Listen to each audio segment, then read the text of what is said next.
dhageystayaasheena iyo daawadayaasheena sharafta mudan ku soo dhawaada barnaamijka wixii cusub ee Gaacar Media Tube. Barnaamijka wixii cusub ee Gaacar Media Tube waxaan idinku soo gudbin doonaa wadamada Saxaraha ka hooseeya internetka qiimaha jaban lagu isticmaalo kuwa ay kala yihiin.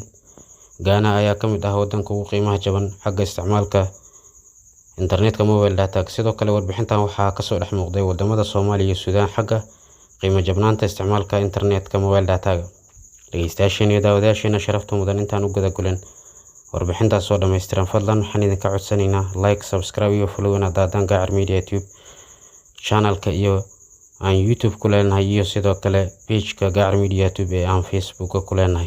mahadsanidina aan ku bilowno cilmi baaris lagu sameeyay qiimaha internet mobile data ga isticmaalka internetka ee 2022 ayaa lagu ogaaday wadamada adeegga internetka qaaliga ama qiimaha qaaliga lagu isticmaalo iyo wadamada adeegga internetka qiimaha jaban lagu isticmaalo.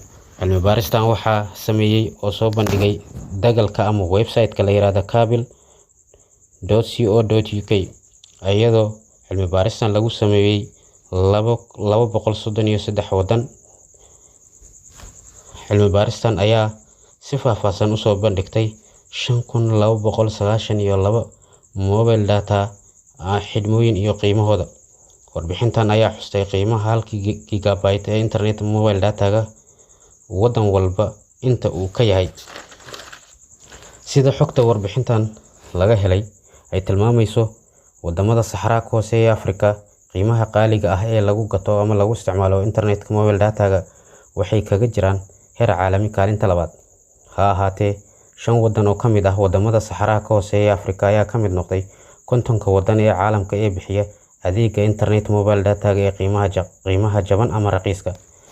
wadamada Saxaraha ka hooseeya Afrika ee adeegga internetka mobile data ga qiimaha jaban bixiya ama laga isticmaalo waxaa ka mid ah waa Ghana 1 gigabyte ee internet mobile data ga waxaa lagu gataa ama uu qiimihiisu yahay $61.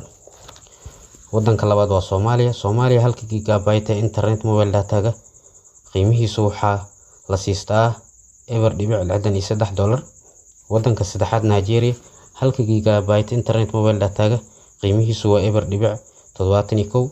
wadanka afraad Tanzania 1 gigabyte internet mobile data ga qiimihiisu waa $71.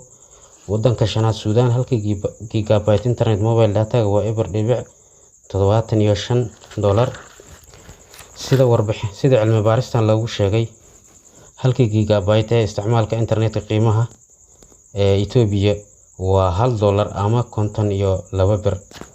sidoo kale sida cilmi baaristan lagu xusay wadanka ugu qiimaha jaban xagga qiimaha internetka isticmaalkiisa waa Israa'iil taasoo qiimaha internetka 1 gigabyte uu Israa'iil uu ka yahay $4.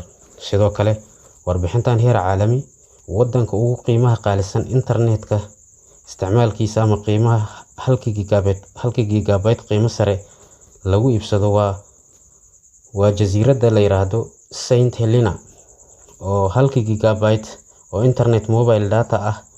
jasiiraddaas gudaheeda waxaa lagu iibsadaa ama la siistaa $41.6. waa qiimo aad u qaali ah. dhageystayaasheena iyo daawadayaasheena sharafta mudan intaa waxay naga eg barnaamijka wixii cusub ee Gaacar Media Tube. intaan barnaamijka kan xiga ku kulmi doono nabadiino.